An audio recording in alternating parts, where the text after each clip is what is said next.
Hello, everyone. Welcome to episode 8 of the Noisy Neighbours podcast, the City Monday pod with City fan and my younger brother, Christian. Christian, how are you tonight? You okay? I'm happy. I feel like I need a little bit of therapy after that United pod. I feel down in the dumps, honestly. Yeah. Remind No, how you feel, so we can pick ourselves up with some positives here, can't we? yeah, no, for sure. I mean, yeah, just obviously we're going to split the episodes now. Instead of uploading a 2-hour whopper, we're going to split the episode. We're going to have 2 City episodes a week and 2 United ones with some watch-alongs thrown in, maybe some random videos if there's any hot topics. But yeah, I think it should be just a little bit easier to follow, and we'll try. Yeah, we thought it'd be we'll easier for the fans as well. If we get any United fans that don't particularly want to listen to City or vice versa, it's easier for you guys to manage. Obviously, we're brothers; we will talk about both, but you can manage whatever you want to do. Yeah, exactly. And I think, we can sort of organise the YouTube to Sue, and it should be quite clear from the thumbnails which is the City app and which is the United. So yeah. I think it's a good. So yeah, let's get straight into it. So City, it was a very tough draw at Brentford midweek. You then have some real movement in the transfer window from that game, really, between then and now. And then you go to Ipswich away, fixture that Old City would have really been licking the lips. You go there and do a very good impression of Old City and lamp them 6-0 away from home. Yeah. And to be fair to Ipswich, they've not actually been battered at home much this season, if at all. Maybe I might have missed one or two, but I don't feel like they have. What were your thoughts on the game, Christian? 6-0? I was really impressed. Like you said, echoing that, it looked, there was little snippets of the City of old, especially seeing De Bruyne. I don't know if you noticed with him going into them, like pushing forward into them positions where he can go to the byline, cut it back for a tap in. It's what we saw when we were our most ruthless, and we had David Silva picking him out in them positions. He'd then pull it back to Sane, Sterling, Aguero. That was when we were at our most menacing, and it was good to see, back at it a little bit. And it was interesting. Foden said after the game, we didn't push as much for the second. We were a lot calmer, and I felt that it wasn't as hectic. We weren't shipping as many chances as we have previously. Don't get me wrong, there was that Delap one that he possibly should have done better with.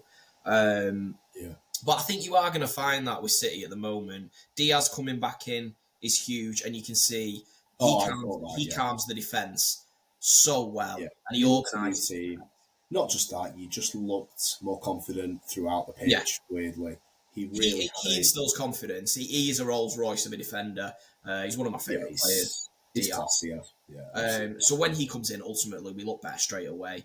We've obviously signed the new lads in, so you're going to see still frailties in the City team. Even we won 6-0, but there was even periods where they were pinning us in. It's a bit of a weird stage we're going through at the moment. You are going to find this. Ultimately, I did see and I have said in the past, KDB is capable of producing this level.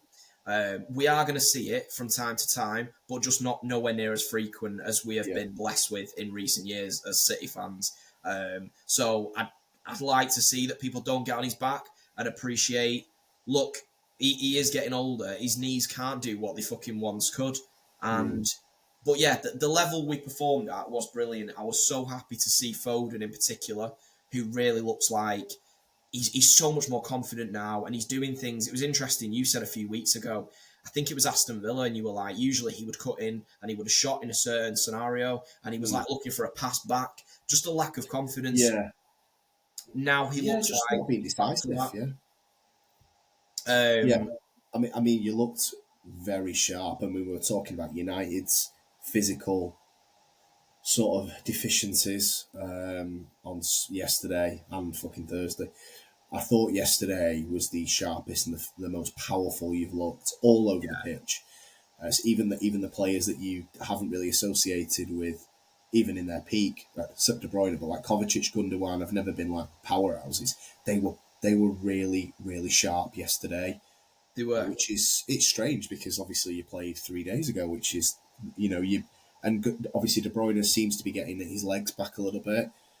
What he's got left for the rest of the season, don't know. But yeah, I mean, you're absolutely rampant. I mean, it was like I said, it was old. It had like it wasn't complete domination, but in their half, you were just menacing, really. Yeah. We had there was a lot of good games as well. Doku, for instance, was very good in that match. Yeah. I mean, Doku is what he is. He's probably one of the most frustrating footballers you'll ever watch because he's got the ability to go around probably any defender in world football because his pace is ridiculous. But he doesn't know what to do when he gets on the other side of it. What I like with Doku, though, he was slowing it down a little bit, and he actually picked 2 passes to KDB, which ultimately resulted in 2 Foden goals. He doesn't always need to just get to the byline, shut his eyes, and go as close to the net as possible. Yeah. Like, you've got to slow it down sometimes, use your brain a little bit, and he was doing. So if we can get some more out of him like that. I also think leaving Bernardo out and playing Gundogan helped massively because it freed up De Bruyne a little bit. It wasn't a basketball game like Wednesday. Was it Wednesday? No, that's a great call. It was, and this Bernardo's been amazing, but he's so past his physical best. De Bruyne. You can't. We said it 3-4 days ago. It's 2025. You cannot be playing De Bruyne and Bernardo Silva in a midfield 3. Well, at the end of the day, we kept saying my thing, especially. I mean, I was fuming after that. It was an instant match reaction, really, last time. I finished watching the game and I came straight on the pod. I was so pissed off. And I said to you, how many more times does Pep need to watch it before the penny drops? And it appeared to have dropped because he did drop Bernardo. I'd be very shocked if he comes back in, especially in big matches, to play in a midfield 3. He can't physically do it. I'm not having a go at the guy. Bernardo's one of my favourite players in recent years for City. You've got to, players do come to an end where, unfortunately, you've got to come to terms with it. Yeah. And we are at that stage, unfortunately. So we've got to, sort our team out accordingly. We've got to play guys in positions. I'm not the biggest fan of Gundogan, Kovacic, KDB midfield, but it's what we've got currently. Yeah. I do expect us to go in the market and get a defensive midfielder. I'm not that excited at the prospect of it being Douglas Luiz. However, if that's all we can get on loan, I'd take it. And hopefully that'll be enough to get us back into Europe. Yeah. I mean, the window has been, you've been aggressive, but you've not signed a midfielder, which is the only sort of surprise. But it looks like shackles are off, really. Yeah. It looks like there's no holding back now. If it was linked to the court case, I think if your heavy spending is anything to go off, I would say that the decision is probably not as severe as what people might be thinking. With the 115 charges, I think. Well, I forgot to send it you the other day. Athletic posted out. There's big rumours from City that all they expect is a no more than a heavy fine. Yeah, I mean, look, they don't even expect point deduction. It might not be linked. I mean, the flip side to that is, I thought of this today, actually, so I think City being aggressive in the window, it might not be a thing, but it also might be. And then I also thought, hang on, what if, do you remember when Chelsea got a transfer ban and they went a little bit mental in that Lampard? It actually made me think, wow, it just triggered me a little bit thinking, City anticipating a transfer ban here and going, we're going to sign 4 players in Jan. Like, you didn't mess about with Mamouche. €180 million and 300 grand a week. Yeah. City would normally be like, 300 Is that what he's on? Yeah, Mamouche on really high wages, yeah. I did not know that. I knew the fee. I knew the fee was larger than we wanted to pay. I did not know they put him on 300 grand a week. Yeah, and I think it's been reported. Let me just check. But that is quite surprising. I think it's been reported by tier 1 journos, which is so. Just looking here, so €75 million plus €5 million add-ons, so €80 million. I'm guessing the add-ons will be appearances, whatever, and then. Salary €16 million gross per year. He currently earns €2 million gross at Frankfurt, so he's gone up 8 times his salary. Well, listen, I find that strange because that's very un-City-like as well. So I think it's about 300 grand a week. I don't know. Yeah, whatever. Euros or whatever. But so it is high. I mean, he's going to be one of your highest earners straight away, isn't he? I mean, obviously Haaland, fucking hell, he's going to be your highest earner forever, I'd imagine. I think Haaland's on about $500,000 a week now. De Bruyne might be leaving in the summer, so he's going to come off. He's 400. I think he's 380 or 400. Right, so Mamouche going to be top 5, you'd imagine. Maybe top 3, might be third, top. It's risky. Don't get me wrong. I mean, we've just come off the pod talking about United doing the very same strategy. So, but that's what I'm saying to you about our City anticipating a 2-year ban. Possibly. It could be, yeah. No one's actually spoke about it. And you know what? It's interesting because we have been uncharacteristic in this transfer window. It's been like, I mean, we never wrap up signings quickly. We'd never sign in January, usually. There was only, trying to think, a high-profile signing in January. Laporte was one. But it's been the odd one, hasn't it? I'm sure there might have been one other. We tried to get Mahrez 1 January, but it didn't get over the line.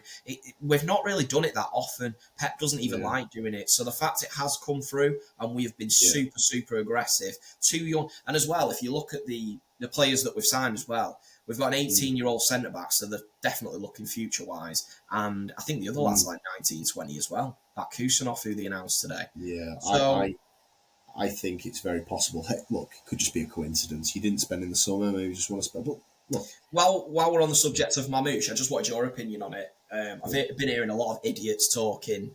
You know, I told you last time about them tits on ESPN, who obviously didn't do any sort of research whatsoever. Where do you believe Mamouche fits into the system? And do you think he can play alongside Haaland? I know you've not seen a lot of him, so it's a bit of a tough question. So hard to say, because you think that Foden and Haaland is a lock. So that leaves 2 positions. If De Bruyne leaves in the summer, which we are anticipating he will, that leaves 2 positions. But you have got Savinho. Grealish probably going to go, so then it leaves the De Bruyne position, which could be Foden and then Mamouche out wide, or vice versa. I think it'll be different to what you've had, because De Bruyne is a good hybrid of, like, prime De Bruyne could really track back and be quite powerful in midfield. Yeah. Even though he's very, very, very attacking, obviously. But Mamouche is going to be a proper forward, isn't he? He's going to be like a number 10 winger forward. He ain't going to be a hybrid number 8. Predominantly, he's a striker. So he's a striker, fucking hell. Yeah. Right? Well, you're looking at 4-4-2 here. Go. I wanted to get onto this as well. We were just talking about systems as well, and I just wondered with Pep. I was just wondering with Pep, like, has he got something mad in him? Well, we certainly know he has in the past. I'm just wondering. He is. I mean, you've just told me the guy's been putting $300,000 a week. He's starting. He's playing every week. So yeah, I do think. Also, I mean, Grealish is on 300. Grealish and Bernardo are both on 300 as well. Just FYI. Who? Sorry, Bernardo and who? Grealish and Bernardo are both on 300k. Grealish. De Bruyne 400. Haaland. It says 525, but I'm guessing it's now 800 and something a week in it. I didn't know Grealish was on that, so we'll have trouble shifting him because and then it drops to 250. You've got a bunch. Foden 225. Gundogan's on 230. He's got a nice little pension paycheck. Stones 250. So it's quite interesting.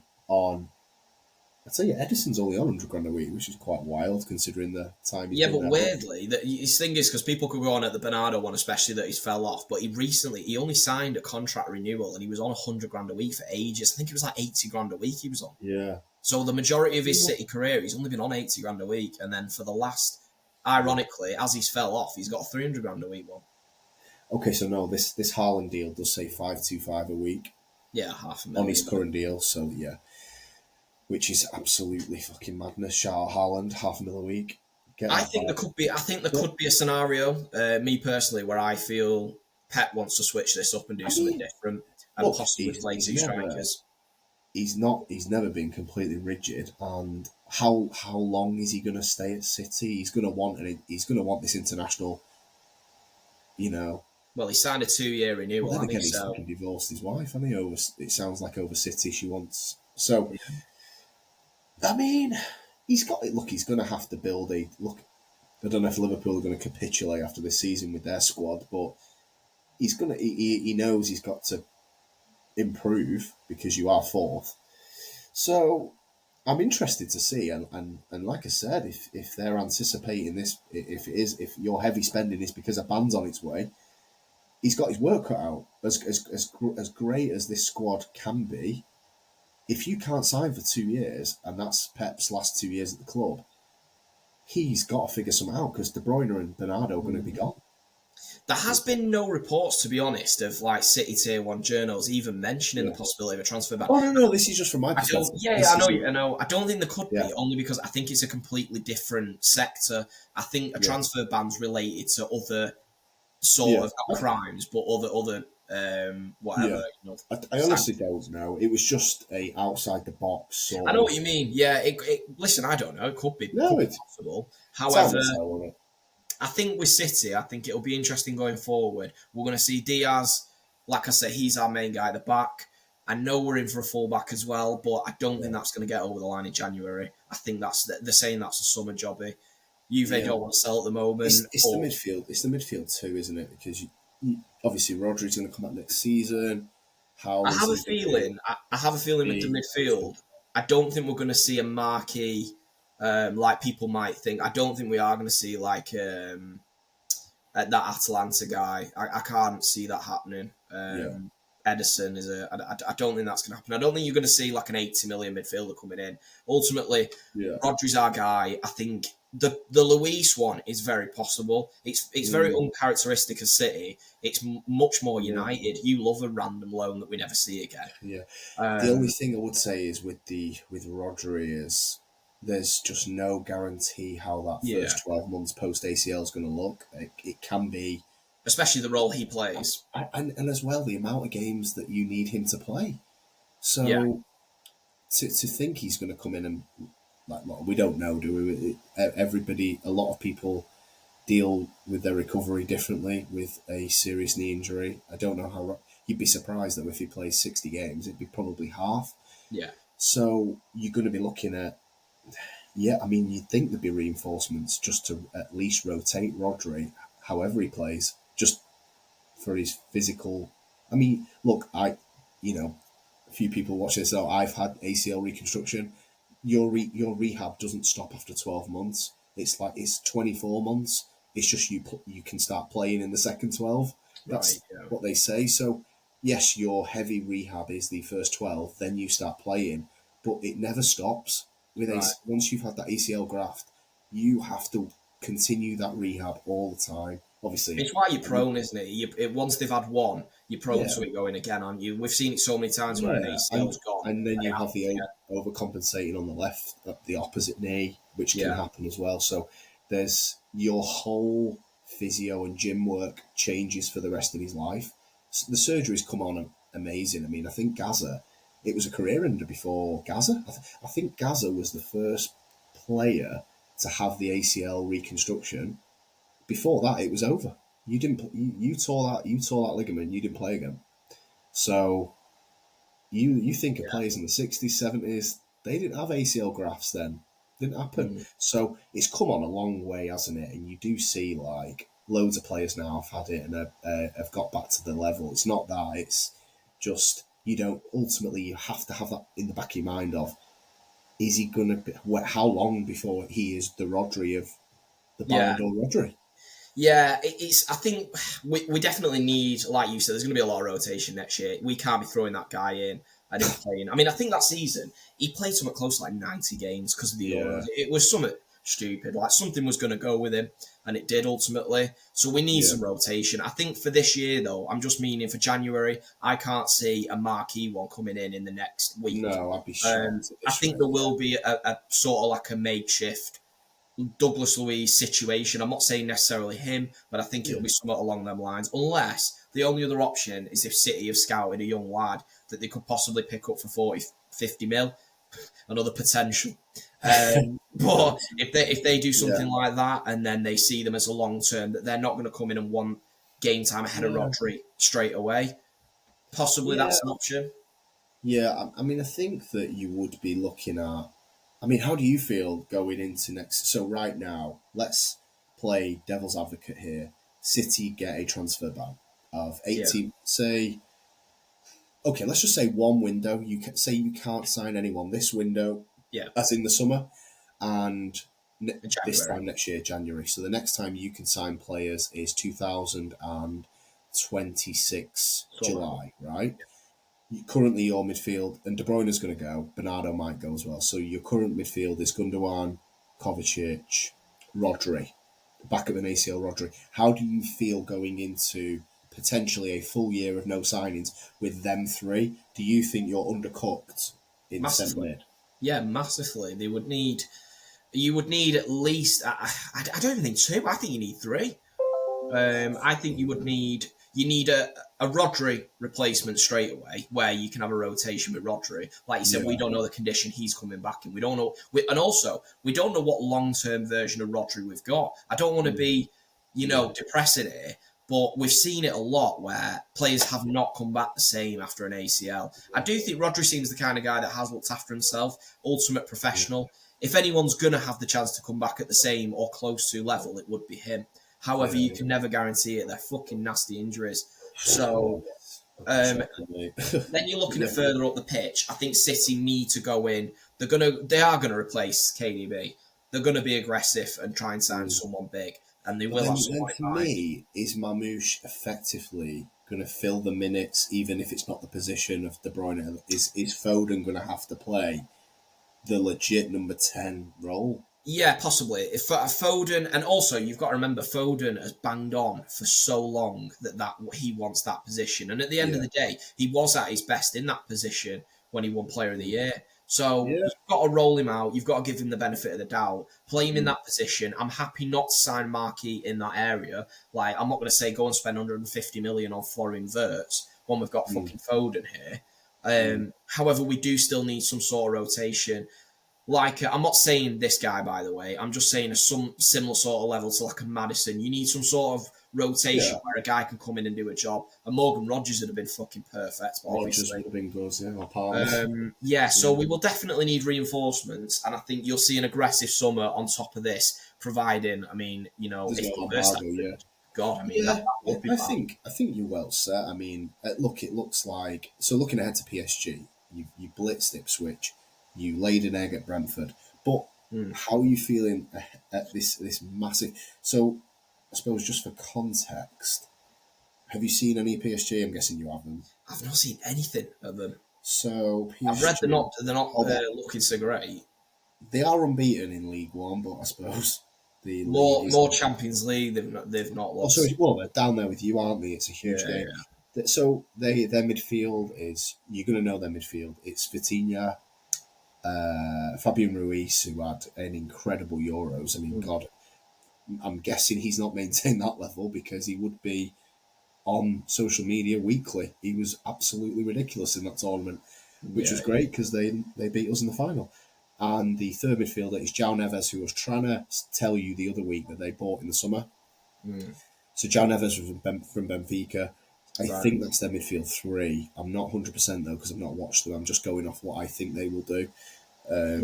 Obviously, three very, very good on the ball players. All three of them. We know Vitinha and we know Ruiz. Well, they got a better midfield than us. I'll tell you that. So right. That's what you just told me. This is going to be a big test just on that alone. Don't know the defence because it looks like. I honestly didn't know whether Kimpembe and Marquinhos were still playing. It looks like they're not. Lucas Hernandez is playing. It looks like they play 3-4-3. What with Nuno as a wing back? Nuno Mendes left wing back. Who's the right? Oh, Hakimi, isn't it? It would, unless he's injured though, Hakimi, because he's not. He didn't play in this game. I'm looking at here. Maybe he's suspended. I don't know. Zaire Emery played right wing back, and then the front three though. You're looking at Bakolo, Lee, the Korean lad, a guy called Dewey. Yeah. Don't know who that is, and obviously you've got Dembele.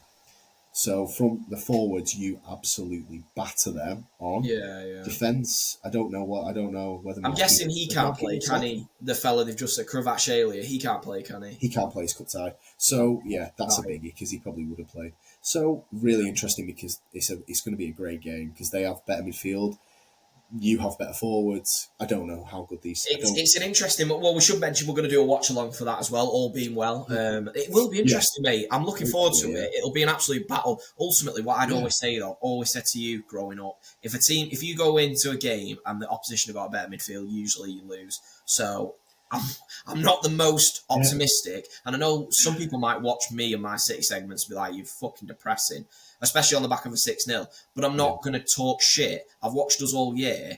And when we go up against a team that ultimately has a better midfield, we really do struggle. So I can't block that out just because we panned Ipswich. So I am a bit concerned. I'm not going to lie. I think City's best plan of action, is to not go gun ho. Maybe sit in a little bit and hit them on the counter, because our counter will be ruthless with Haaland up there, Doku with pace. I mean, I don't know who we'd go with. Would you go Savinho? Would you go Doku? Well, I mean, you could get both, I suppose.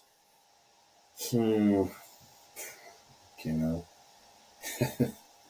it's a tough one, this, isn't it? Because, God, you do worry if it's 2v. If they've got those three in midfield and you've got Gundogan and Kovacic, you do worry a little bit. But I think you're better with the Ipswich system, where you'll have an extra guy like a Foden, De Bruyne, who can drop in and help. I suppose if they go 3-4-3, they won't outnumber you. They'll have to miss one of those midfielders out. I don't know what they do, if they're going to go 3-4-3 or what. It would be 2v2 in there, wouldn't it? Effectively, which would suit Gundogan and Kovacic. If it's 3v2, I really would worry.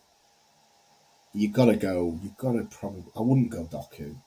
Not against Hakimi, because Doku, if you can match him physically, Doku is nullified, because even if he can beat you, his final ball's shit. So you might as well go Savinho. He at least gives you a bit of a.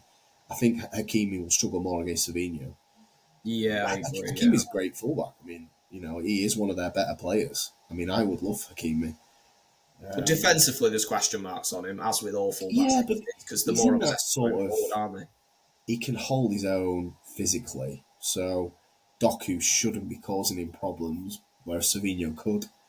Yeah, I'll probably go Savinho, but I would worry having 4 attackers against them away, and in you have to win. I mean, I did not realise you're 22nd in this league table. Only 24 progress. And PSG is 25th. If PSG win, look, PSV and Dynamo Zagreb are 23rd and 24th. I don't know. They're on the same points as you. You've got better goal difference, but if you lost to PSG would jump you, so you go into the bottom 2 with 1 game left. Yeah, in all honesty, it's a must-win game. It is, because I don't know. So PSV and Dynamo Zagreb, I suppose we could have a quick look. PSV have got Crvena Zvezda away. So PSV have a good chance against them, because they are 31st, so they're crap. I think we've got a shitter in the is it Bruges we've got? Dynamo Zagreb have got Arsenal away, in fairness, so they're gonna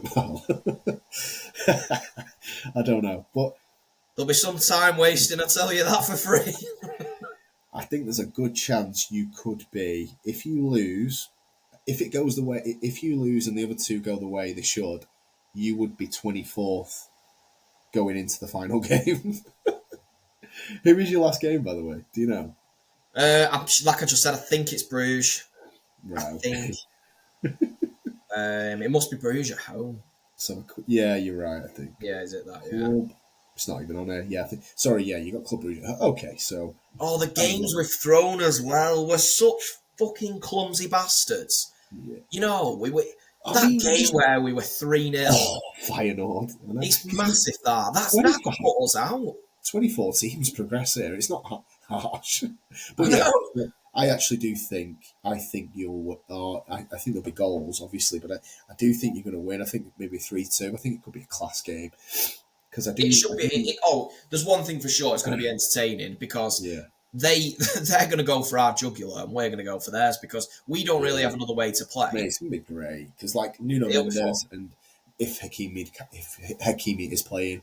Those 2 are attacking wing backs. Fucking hell, we could do with them for our little system. But they are suited 2-3 at the back with those 2 at wing backs, because they are very, very massively. And mate, another thing as well, I like to say, if Nunes is anywhere near that fucking lineup, oh god, the guy, he needs to be shit. He needs to go for championship. That this is the game. This is where you have the Walker. Not that Nuno Mendes is not like Mbappe, but he's fucking rapid. So you do have that sort of feeling with Nuno Mendes. Like, he's one of them. If he gets rolling, he could get to the byline a lot. And I don't know enough about their strikers. Barcola looks quite good, though, when I've seen him, to be fair. But again, not seen extended minutes of any of their attackers except Dembele, and he's shit. So I don't know what to expect from their forwards.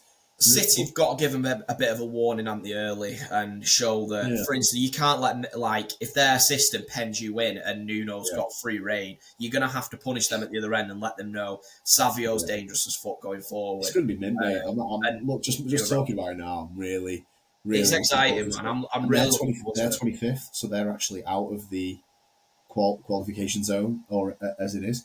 So really, between you and them, you both have to win, which is brilliant. So it's come at an interesting time as well. We pan Ipswich. Our fortunes have sort of took a bit of an upturn of late. Putting a good performance against Brentford, should have won. You know, that obviously we fucked up there.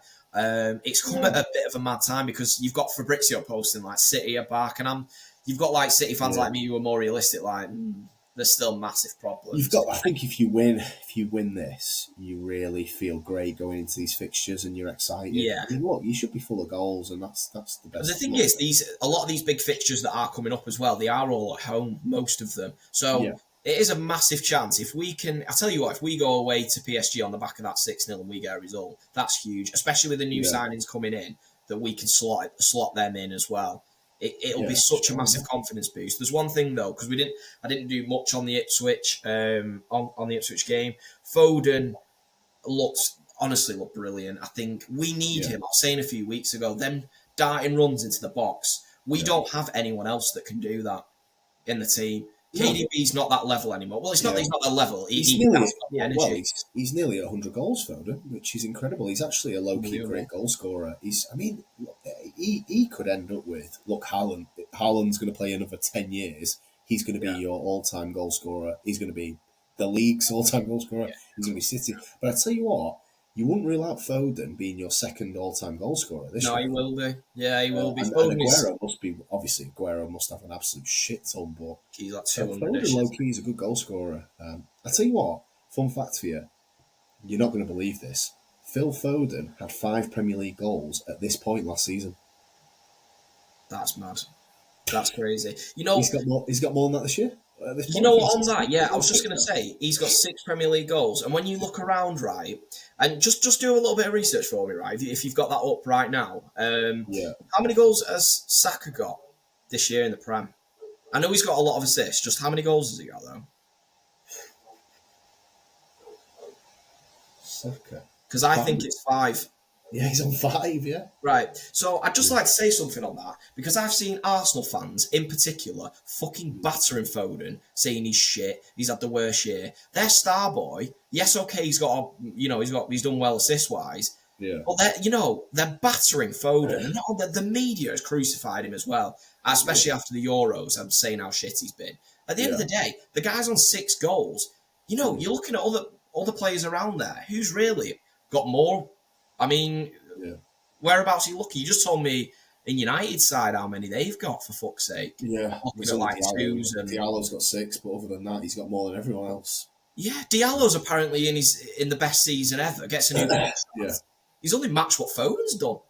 Yeah. I mean, Diallo didn't play in the beginning because of Ten Hag. But yeah, look, I mean, he's gone for 19 goals last season, but that is why he must have gone a goal a game till the end of the season last year. Yeah.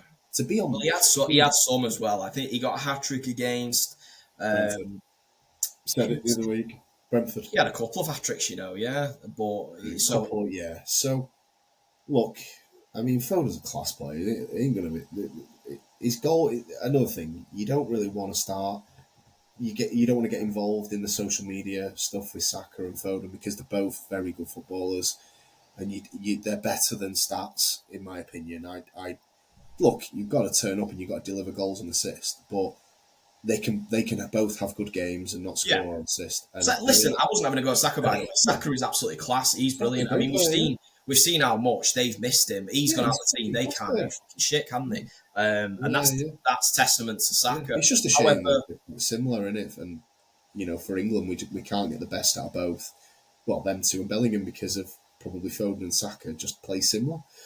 Even though I think he has come under a bit of unfair criticism, to be honest. And then football is so fickle. At the end of the day, you just told me he's at the same point as he was last year. So if he does the same now and starts cooking, which Foden is very much a form player as well, so it wouldn't surprise me if he does finish off. When I say streaky, I mean it in a nice way. He's not streaky, sort of. That's all he is. But No, I know exactly. When he is streaking, he is hot. And like when you're waiting for a bus and 3 come at once, that's kind of the thing. If he could get 1 on Wednesday, or fucking 2, but whatever. So PSG's gonna be great. Just talking about it now, I'm really cannot wait. And in fairness, I'm not a fan of this Champions League system, but this has created. If this was the old better games, would be playing Club Bruges. It wouldn't even be playing now because it'd have finished before Christmas. But your last group game would have been a dead rubber at the Etihad. Nobody can be arsed fucking going, singing, sitting there in the cold. This is a must-win away at PSG, and we're not in the knockouts. So look, whatever they've done, how they've created this, fuck knows, but it is great. Yeah, it's a Champions League semi-final in the group stage, isn't it? So it's huge for us. It's going to be really fun. So I tell you what, the atmosphere as well. Me talking about mentality with these City boys, where they crumbled Brentford away. Well, I tell you what, that better be out their system firmly, because the atmosphere in that ground is a fucking cauldron. Yeah, no, PSG ultras are fucking ridiculous. Oh, they're nutters. So yeah, they've got to get whatever that is. They've got to leave that in Manchester, get on that plane, and put in a serious performance. So. Yeah, you're going to really be leaning on Diaz to see you through there, because the form of some of the defenders, like you worry about Akanji and Gvardiol at that stadium in that atmosphere. If they start on you, Akanji and Gvardiol cannot collapse, but Diaz will help for sure. So, yeah. Just a quick one on that, Alex. Yeah. Just even with Ipswich, right, and I said it a few weeks ago, I've noticed teams seem to be targeting Gvardiol on his side. Yeah. It's no-brainer. I'm just wondering. Well, yeah, exactly. I'm just wondering, what do you see him going forward? Like, we've seen him when he came to City, and he's got ability. There's no doubt. Unfortunately, the ability seems to be in the wrong end of the pitch. We've signed him as a defender, and he doesn't seem to be able to defend very well currently. So, where do you see? Do you think he's got a future at the club, especially with City in for a left back as well? He just lacks concentration, and he's quite big for a left back. So, in a normal league and a normal fixture, you think he should struggle really, but his concentration's the worst thing, because he cannot stay focused, and if he switches off, the ball goes over his head, he will fucking balls it up. If he lets a ball bounce, he'll balls it up. We've seen it in cup final. You've seen he's in that category for me of reasonably good players but can't focus up. So he's got the bozo gene, lad. He has got the bozo gene, so answer is no, but can you ride the wave of him and still be successful? I'd say yeah. It depends how good the team's built around him, I'd say. Like, I think if Diaz is with him, he'll probably roll with him a little bit. If Diaz is not there, fucking hell. Like when you had Gvardiol, Aki and Akanji the other night, my God. Well, the thing is, I don't think Pep sees a future with Gvardiol. I mean, he's just gone out and spent all this money on 2 young centre-backs. 2, by the way. So clearly he doesn't see Gvardiol going back in at centre-back. And he's also going to spend 60 million on a left-back from Juventus. Yeah, that tells me Gvardiol is dusted, really. You can't play him at centre-back because your concentration is even more important. Yeah, if he can't manage the defensive responsibilities at full-back, moving him back in there is just a death wish, to be honest. So not to get ahead of ourselves, but you have jumped up to 4th in the league. Am I right? Yeah. Have a quick look now. Actually, where's Chelsea playing tonight? Oh, sorry, you've dropped a place. I'll take it they've won then, yeah. Oh.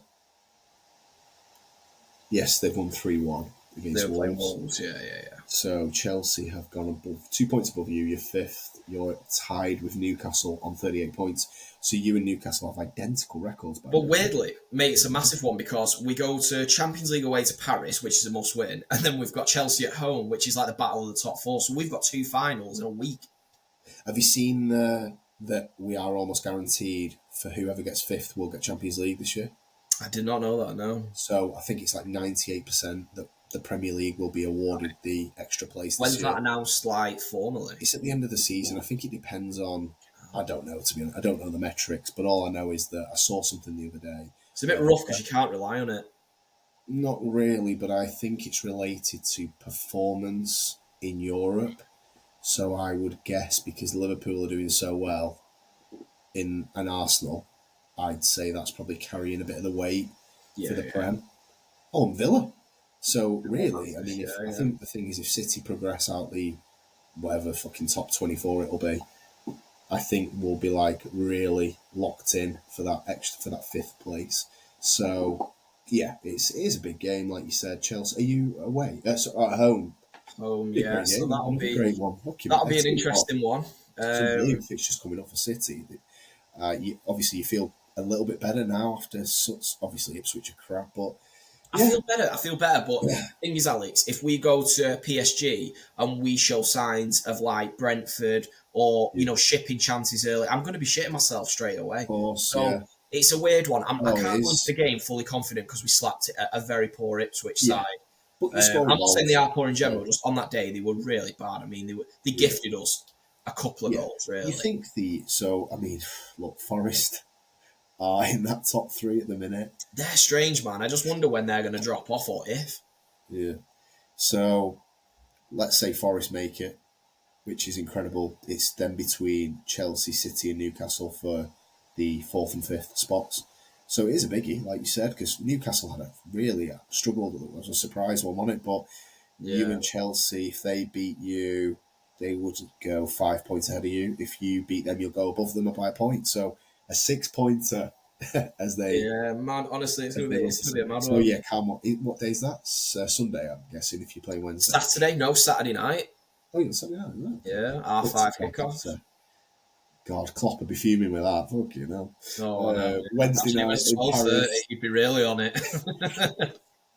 But there was one, just before we wrap up on City, there was also one thing I missed. McAtee, I think deserves a bit of a shout out. I think the lad's going through it a little bit. He's coming in and putting performances in when he can, and he seems to be fucking struggling to get a chance, man. I mean, I know he got half an hour. He grabs himself a goal. I hope that Pep can genuinely give him a chance, and at least we have a bit of an option till the end of the season and see if he can make it, because it's such a shame to see. He's a City lad. I think he's from Withenshaw, born and bred. You want to see him given a chance. It is a shame, and obviously the reinforcement to Mamouche just feel like it sealed his fate, really, unfortunately. But I mean, to be honest, the thing with that is more.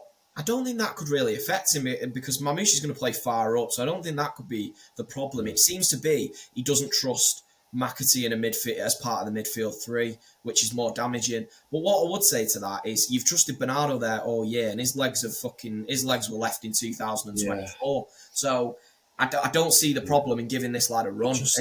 Seeing what he's getting. Like if he didn't do it when the fixtures were a little bit lighter. I mean, this sort of goal that you're looking at now, starting Wednesday. Oh, yeah.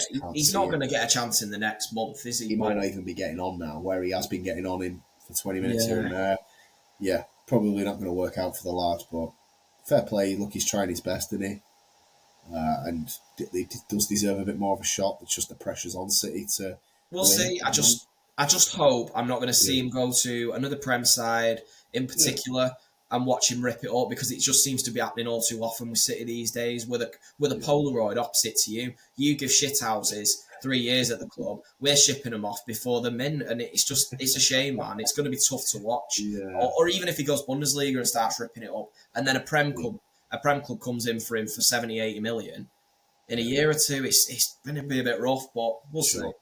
So Liverpool are cracked the 50 points for the season already. They are 6 points clear of Arsenal with a game in hand. And Forest, by the way. But Forest and Arsenal on the same points, which is crazy. Shout out Forest, man. What a season. Yeah, definitely. Also, City are 12 points behind Liverpool. Liverpool have a game in hand, which is Everton. Although Moyes is Everton, so it's not a guarantee. If they did win that, they're 15 points clear of City. I asked you this a few weeks ago. Can you put pressure on, or is it just way too much to make up? Okay, so there'll be the thing around the aura with City that I think Liverpool fans' arses will be twitching only because of what City have done in previous years. I mean, at the end of the day, we usually do win every game from now till the end of the season. So if we did it again, yes, in answer to your question, it would put pressure on because I think that leaves us on about 88 points, which would be pushing. So do I think we're going to do it? No, because ultimately we haven't got Rodri. You would make 86 if you won 86. Okay, so 86. That would mean Liverpool would need 37 points to win the league from here if you won every game. Yeah. Look, I mean, if Arsenal and Forest somehow won every game as well, the bar would be higher. But we're assuming, let's say, hypothetically, City win every game and finish second. You'd imagine if you won every game, you'd finish second. Agreed? Yeah. I don't think Arsenal and Forest would be able to match that pace. No. Even though they're 6 points ahead of you. So that would put you on 86 points.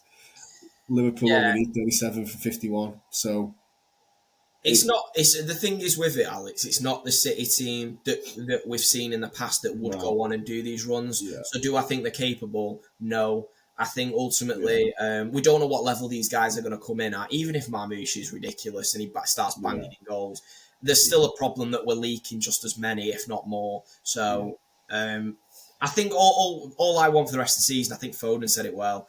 Look, it's just top four. Whatever we can do is good. We're still in the cup competitions. Champions League is huge for us. Try and come second. Try and come second. At the end of the day, put pressure on them.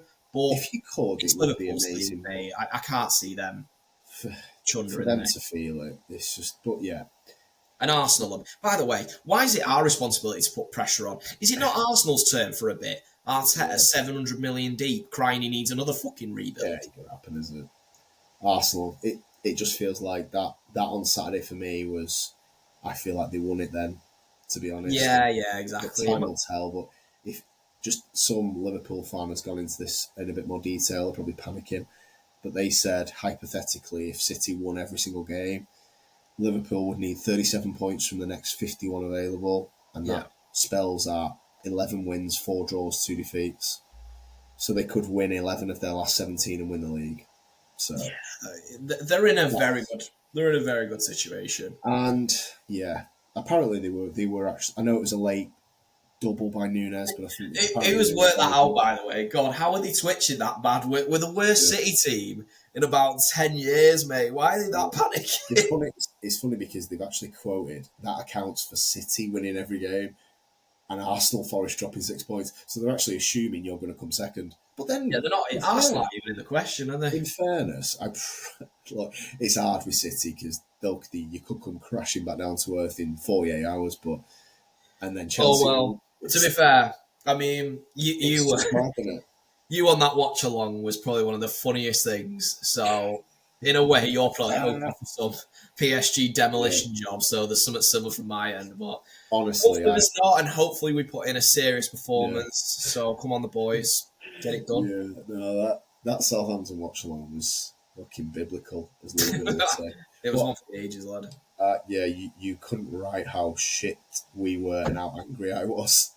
I mean, look, I'm teetering generally, as you can tell in these just relaxed conversations that we're having on Mondays and Fridays. But you put me in front of a camera when I have to watch these fucking idiots. You're going to get a different level, which they brought out of me. And unfortunately, our mother had to be subject to that as well. Yeah. Sorry, Mum, if you watch this. But, yeah, man. It was funny, actually, because on that, Sophie, tuned in to the watch-along. Yeah. She texted me saying, why do you bother watching them? And she said she only tuned in for 3 minutes. Oh, God, she didn't see the half of it. Literally, yeah. But, so, yeah, no, it was fun. I can't wait for the City one. It's obvious I'm not going to be, my blood pressure won't reach the Southampton heights. However, yours might, which would be equally funny for me. But I don't know. I wouldn't rule out City winning, to be fair. That I do think you're going to win 3-2. That's my prediction. So, yeah, roll on Wednesday. It's going to be class. I don't know what I'd say for my prediction. It's a bit of a tough one. I'd go, my heart says City will take it. I do also think high scoring as well. Whatever the result. 3-2, yeah, that's an interesting one. I wouldn't say something too... I don't want to copy you, so I'll go 2-1 City, but 2-1. That's my heart. But if I'm being honest, I think a draw is very realistic. I think both defences could be have the potential to be leaky. It's a difficult one to predict. I think the way the game starts in the first 10 minutes is going to be really interesting. Do you think they could fly out the blocks at us, especially at home? In previous years, we've had a better idea of PSG because they have the team they had. Now I really like Enrique, to be honest. I think he is an amazing manager. I think he just got caught in Pep's shadow a little bit, but he was not far behind with Barca. I think he's a top coach. I also thought he was amazing for Spain, and I feel like Spain have benefited from Enrique now. You know what I mean? Was Enrique the MSN era? Yeah, MSN, yeah. Yeah, he was, wasn't he? Look, I mean, that team was incredible, but still, he did still bring Rakitic in and drop Xavi. He still did do some amazing things for that team. But yeah, I think he's a class coach, Luis Enrique. So yeah, look, I'm buzzing for that game, to be fair. It's going to be great. Yeah, it'll be interesting. Let's see how that pans out. Game in the Champions League. It's been a while since you can probably say that. Nah, it'll be good. With pressure on as well. Yeah, so, I'm hoping we can get over the line in that. Yeah. And then we'll see what we can do for the rest of the season. But yeah, if we can, I just want to see the boys go in and put in a good performance. I want to see Foden doing the exact same, more of the same that we saw at Ipswich. Yeah. And I'll be a happy boy if we can come away with 3 points, mate. I bet. Yeah, because that's you through. You can relax. I know you're going to end up with a playoff. Yeah. Maybe we could look into that a little bit more on Wednesday of what that playoff looks like, assuming you make the playoffs, and who you could face, because I think there's some good teams. We could end up with... I've not seen exactly who's in there, but I know there's some big hitters. I mean, are Madrid in there? Might be Madrid. Bayern. I think Bayern are definitely in there. Yeah, some poor bastard's going to get Madrid and Bayern. Probably be us. But there is 2 games left, so you never know. It might right a few wrongs in there. But just before we finish, Liverpool have got Tottenham in the Carabao at Anfield. Yeah. Probably going to blitz them and get to the final to face Newcastle. They're top of the Champions League group. They are top of the Premier League. I think you know where I'm going with this. And I feel like every year as a City fan, you've had to answer these questions. Not you specifically, but fans generally, and Pep every year, the quadruple. Tell me your alarm bells aren't ringing yet for Liverpool? No, I don't think they'll. I think they'll win the Prem at a canter. They won't win the Champions League because I've seen them in that and they don't really impress me. I know they've done well in it, respectively, but they also did get battered away at Girona. I think when they come up against, you've got these, like, we spoke about this a couple of weeks ago with the Aura teams in that competition, and you've got a couple of them. I think if they go to Madrid away in a quarter-final or semi-final, they're going to fucking struggle, man. Yeah, I'm a bit more worried than you with them in the Champions League. Yeah? I think they could win it, yeah. I just don't think... I actually think their biggest game will be the final. Look, they could... I don't know what the draw's going to be. None of us do. I just think over a 2-leg game, they'll beat anyone in that competition because of Anfield. And they are good and they fancy it. I mean, I've got to be honest. They're going to win the Carabao, I think. Yeah, they're going to beat Spurs up, mate. Spurs were 3-0 down to Everton at the weekend. Just a quick one on that as well with Ange. Like, what do you think they're going to stick with him much longer? I mean, it's getting to a point where it's untenable. We need to get your mate on, don't we? The Spurs fan, and see what he reckons. Yeah, shout out Matt. Yeah, let's try and get him on before he's sacked. But yeah, I really would be gutted to see Ange go, but also, you can't lose every game forever. No, mate, his tactics are mental. But have you seen their team, bro? I mean, in fairness to the guy, look, I had to listen to Ten Hag's excuses with injuries last season. Mate, they have got their reserve defenders out. Madison said Reserve keeper. they've got 11 senior players in training. Yeah, it's So, bad. But, mate, again, this goes back to what we were discussing in the last pod. what? He seems way too stubborn with the system. I mean, he's worse than any other manager as well. Not only is he stubborn with the system, he's stubborn with the system when they're like 3-4-0 down, that he's not bothered. Do you remember last season, in his first season, and they were top of the league after 10 games, and they played Chelsea at home, right? And it was like one of their first big games of the season. And we were like, right, if they blitz Chelsea, they are legit contenders, right? Yeah. They went 1-0 up, and they were just, it was insane how good they were. And out of nowhere, Romero got sent off intentionally. Yeah. And gave a penalty away. And I think Van der Ven tore his hamstring, right? So they lost Van der Ven for 8 weeks.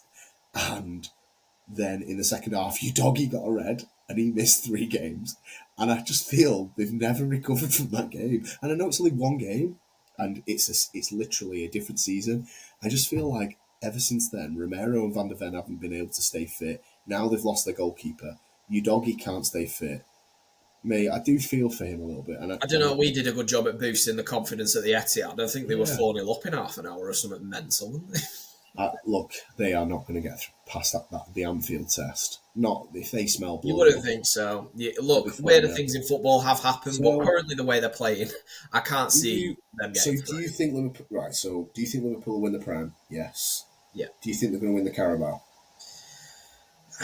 You'd have to say, yeah, which is mad that I'm saying they're favourites and they're losing, but yeah, I would go they will, yeah. Right. It's only one though, isn't it? Only 1-0. Yeah, it's only one, yeah. Right.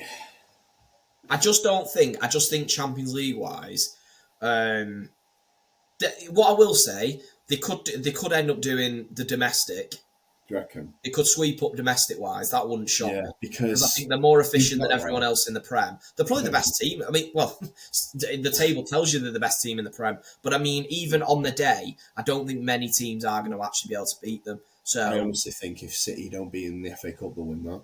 Yeah, I agree with you. And knowing, look, you just imagine if City just got knocked out on a bad day. It's a grim one. I don't want to think of them doing the quad in it because it'll massively overshadow. It took us as well. Your quad attempts always ended early. They never got to like, wow, we are 2 games away.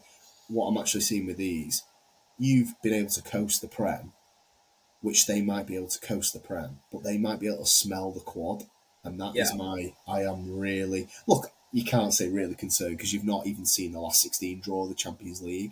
And Bayern and Madrid and City would be tough outs. However, we've seen it all before, haven't we, with Liverpool? I've heard it all before. Yeah. You know, they already had the bloody bus lined up, and then they ended up with a Carabao and an FA Cup. I'm not saying that's shit, but I think you have just got to. The concern comes from a point of it's not jealousy; it's concern that if they did this. It can't ever be beaten, really, can it? City have won the treble, that equal Man United winning the treble, and they've won 4 in a row, which is one better than United. But to win a quad feels just untenable. What pissed me off the most, I don't know if this is the same for you. You can't beat a quad. But this is where it would really piss me off, right? And all of us as opposition fans, we would have to swallow it if a Liverpool fan said it. If they went, well, this is the best team to ever play in English football. Well, how are any of us going to rival it? Because ultimately they're going to win the argument. Or we're going to say, no, it's not. KDB and Silva were better. Your midfield's not as good as but they won the quad. If anything, it would be an even better achievement because this team isn't as great as those other sides. It's more Slot that'll take. I tell you what, Klopp's going to take some. I tell you what, his reputation is going to take a bit of a hit on the back of this. I saw a clip of Slot, and they were asking. It was Rio was interviewing him. I can't remember. It must have been for TNT, and he was talking about Arnold playing right back and not wandering into midfield. And Slot went.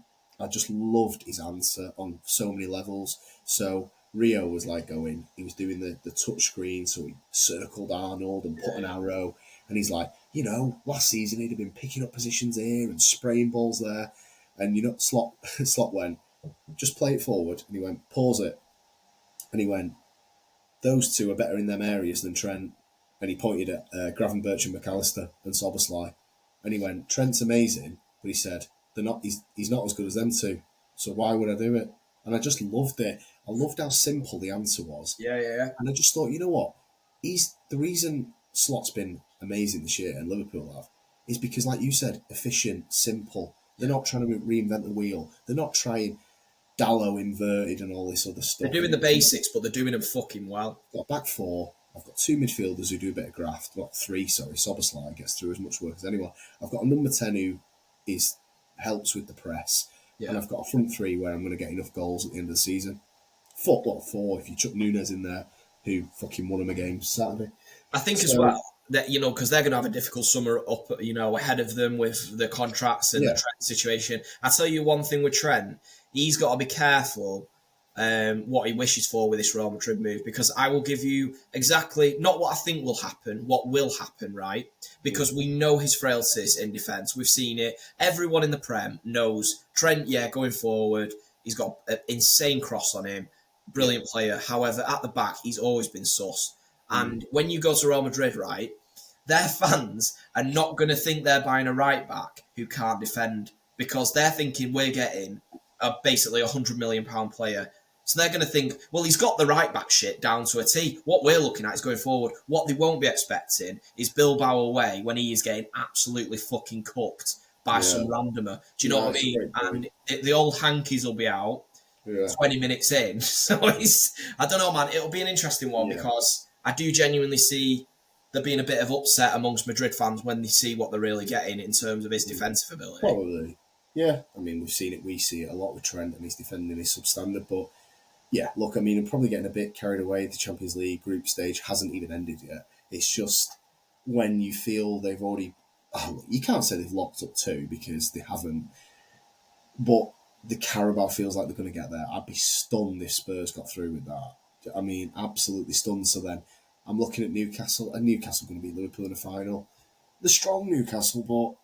I don't trust Spurs as well. Even if Spurs, right, started the game well, and they got an early goal, like the situation in the Emirates. I don't trust them to even see out a 2-goal lead. They're so daft, mate. They're going to get battered. They've got 11 senior players. I don't know when the second leg is. I'm guessing it's in a couple of weeks because the final's in Feb, isn't it? So... Yeah.